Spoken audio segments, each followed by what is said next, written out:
મારી પાસે આટલી સારી પત્ની મતલબ કઈ રીતે આવી શકે એટલે લોકો આપણે તેના સંબંધોમાં તગાર મારવા માટે આ બધું ષડયંત્ર રચે બાકી હું તારા સિવાય બીજા કોઈને જોયું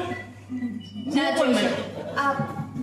પેલા મહેશભાઈ ખોટું બોલી શકે સાથે ભરતભાઈ હતા એ પણ ખોટું બોલતા હતા ભરતભાઈ તો એક નંબરનો ખોટું છે ખોટો છે તમે જ્યારે તમારા ચહેરા ઉપર તમે જ્યારે ખોટું બોલો ને ત્યારે હું સાચું કહું ને હકીકત ઓળખી જાઉં છું કારણ કે જ્યારે સાચું બોલતા હોય ને ત્યારે ડર નથી હોતો અને ખોટું બોલો ને ત્યારે તમારા કપાળ ઉપર ને કાનની પાછળ બધા પરસેવાના ટીપા ઉતરે છે પેલા સાફ કરો જો થોડીક વાર તું શાંતિ રાખ તું આમને આ મને ડિપ્રેશનમાં નાખી દેશ એક તો માંડ સાચું થયું જો આ મને એવું લાગે છે પણ ચક્કર આવે છે ડિપ્રેશનમાં તો હવે તમને હું નાખીશ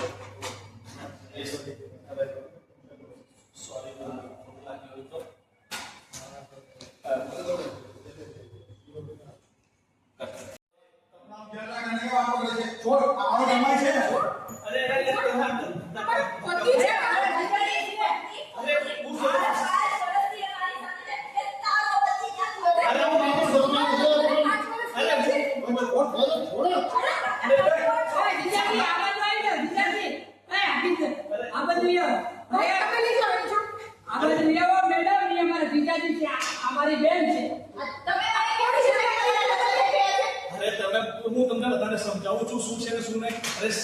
સાલેજી અમારા સસરા છે તમારો ભણવાનું છોડ્યું બીજું કોઈ ના મળ્યું તને મારો બોયફ્રેન્ડ મળ્યો લગન કરવા તને આખી દુનિયામાં બીજો તમે 6 વર્ષ થયા છે તમારા રિલેશનના 8 વર્ષ છે અમારા 10 વર્ષ અરે જીજાજી આવું કરવું તો એ ભાઈ એ જમાઈ તમારા શું કરવું છે જો પપ્પા મારી